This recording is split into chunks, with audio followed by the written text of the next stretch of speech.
Now, of course, it is also true, the second point is that in Sahaja Yoga you have to become. You cannot just say that, all right, I have become a Sahaja Yogi. No, you cannot. Nor can you say, I am following Sri Mataji. That also cannot be said. Nor you can say that, all right, we have an organization or something like that, or I'm wearing this just because she's my guru. You can't say that. You have to become. You have to become a Sahaja Yogi. If you have to become a Sahaja Yogi, then it has to be worked out. And that takes time. To rise from Nirvichara to Nirvikalpa, it takes time. For some people it takes more time. For some people it takes less time. Depends on the preparation of a person. Also, I would say previous lives, good deeds, and these lives, understanding, so many things are there. So it takes time. But at least one can talk about it. So the atmosphere is created. You can talk to people, tell them that we have found the truth and it's very simple. You can't pay for it. It just works. It's spontaneous. It's a living process. It's an evolutionary process. You can talk like that. Not about me, but about Sahaja Yoga in an abstract manner. And it's such a wonderful thing. One should do it. All such talks are going to help us a lot. Though I would say those who listen to you may not get realization. But at least in the atmosphere it will be. And that is going to help us a lot.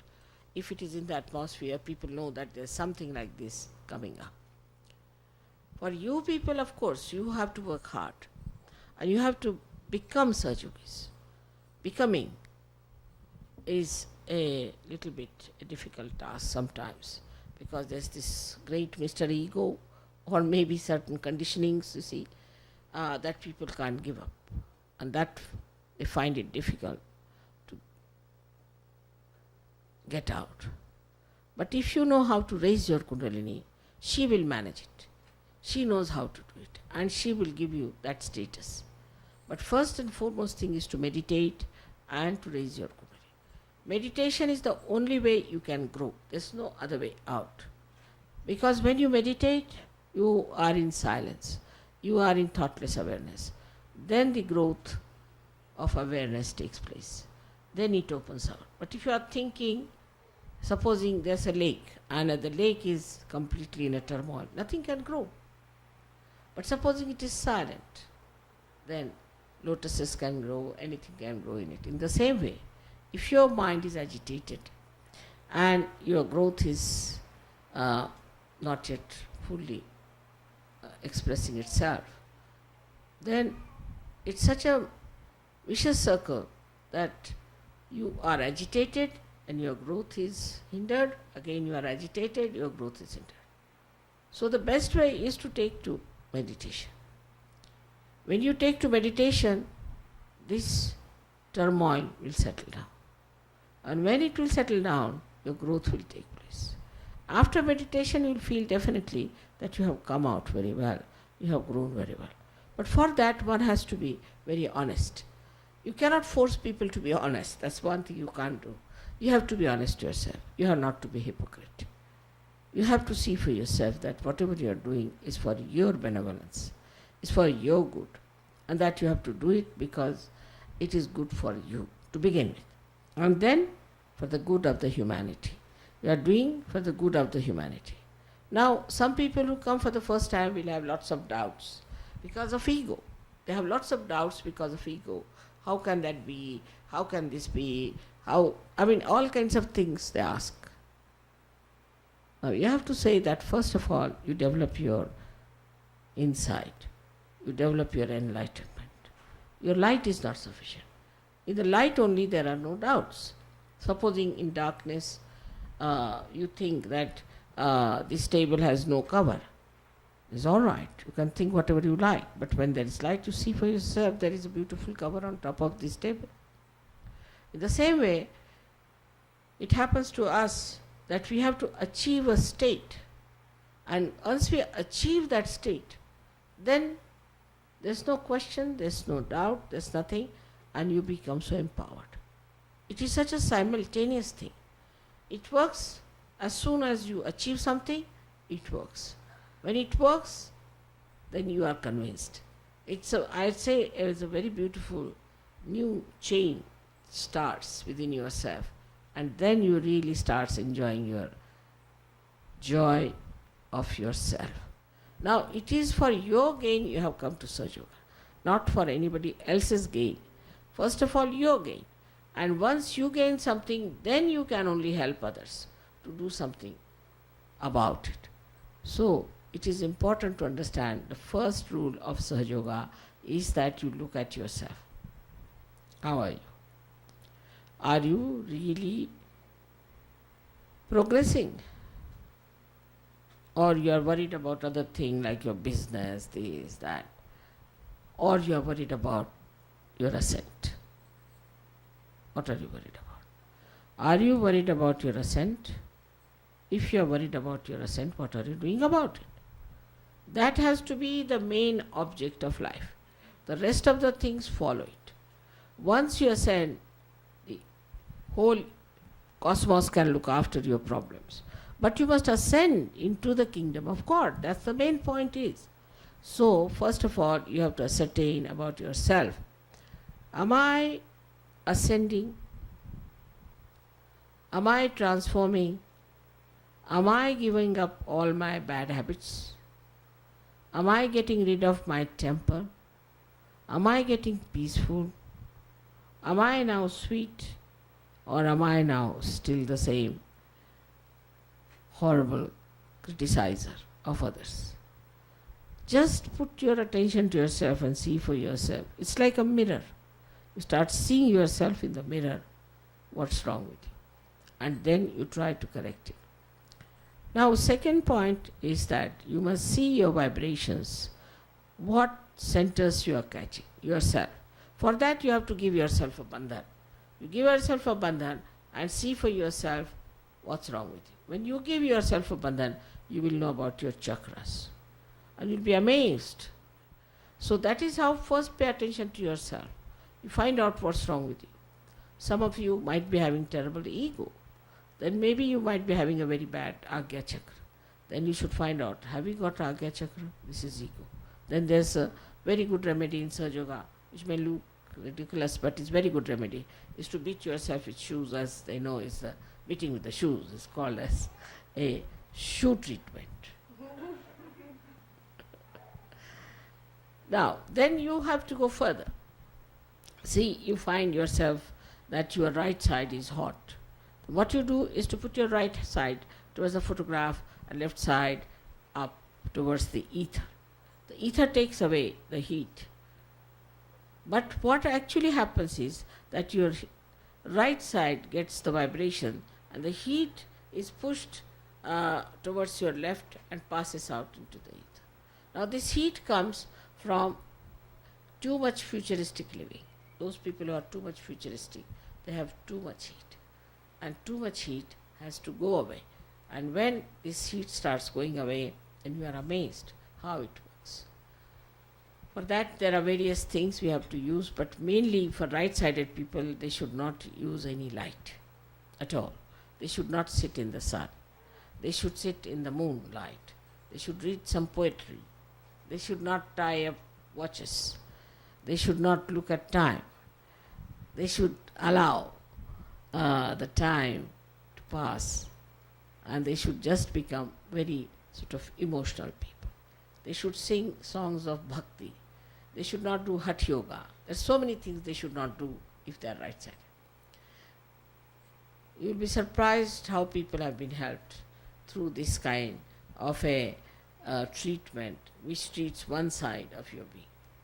The left-hand side people are the people, as you know, are the ones who are docile, who bear up lots of things from others and cry and weep and all the time, are on the loser's end.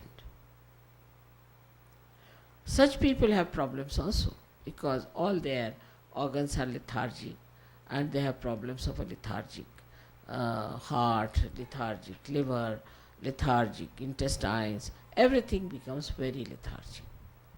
All these left side things can be cured Plus, they might have some sort of a badha in them, in the sense they are possessed by someone.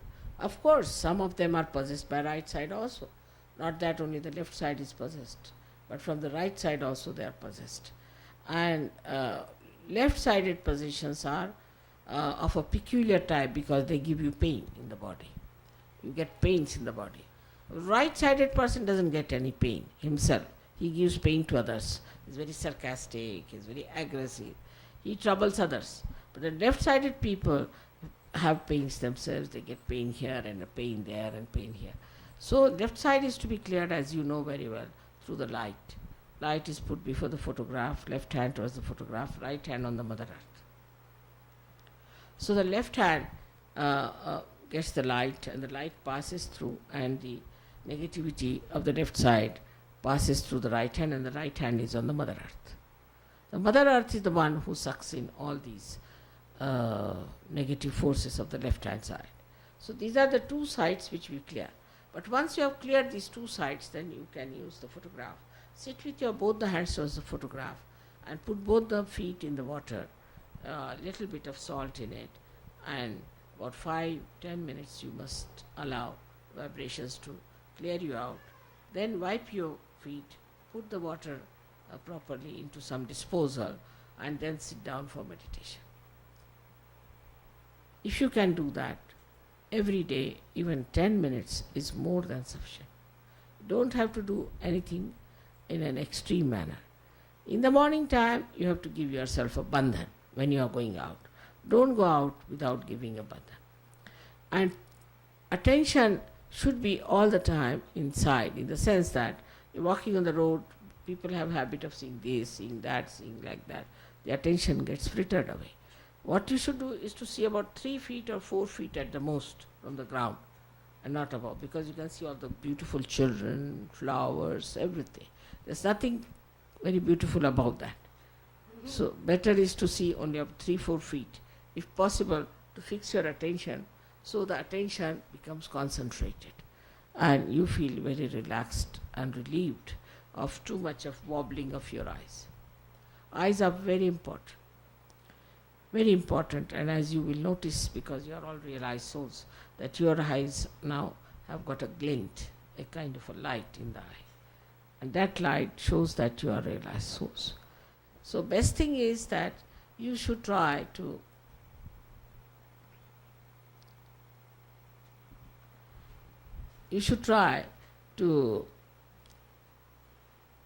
put your attention within yourself to see for yourself how far you have come through your vibrations.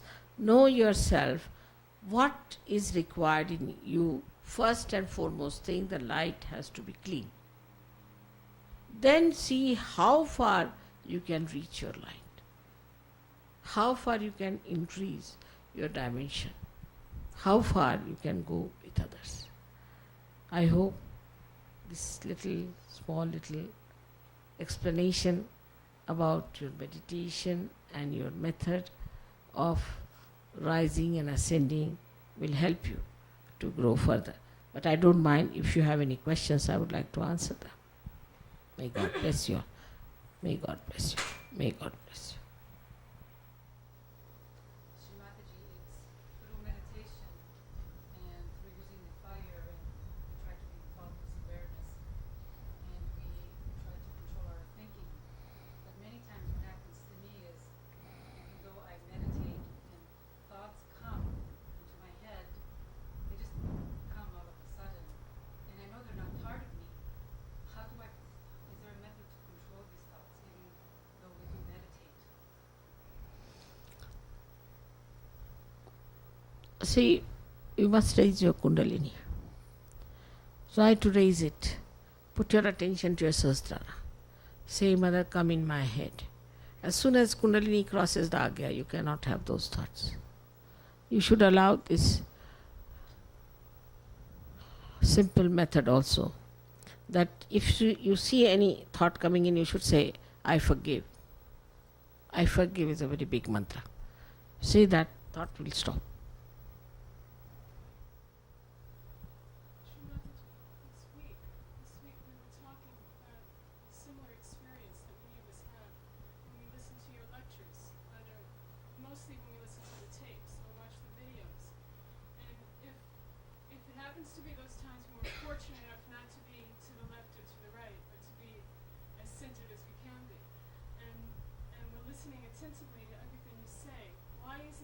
sometimes right afterwards, someone would ask something about the tape, and often we can't remember consciously a word of what we heard. It wasn't that we were off thinking or that we were, upset.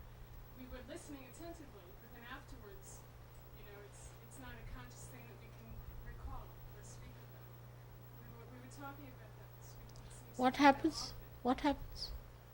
That after listening to one of your tapes, sometimes we can't remember what you've said, even if it's not one of those times when we're to the left or to the right. If we seem to be relatively It has an focused. effect, all right. Yeah. It has an effect. But after that, I think you all should go into meditation for a while. After listening to my lecture, you just go into my meditation. Actually, my lectures are not to be understood by your brains, but through your Kundalini and through your heart. So it doesn't matter if you don't remember something, it's all right. It's so many lectures I've given. How can you remember? I also don't remember much of it. But it will come handy. Whenever you want to use some words or sentence, it will come handy. You will not know from where it is coming. It's all recorded. It's all recorded.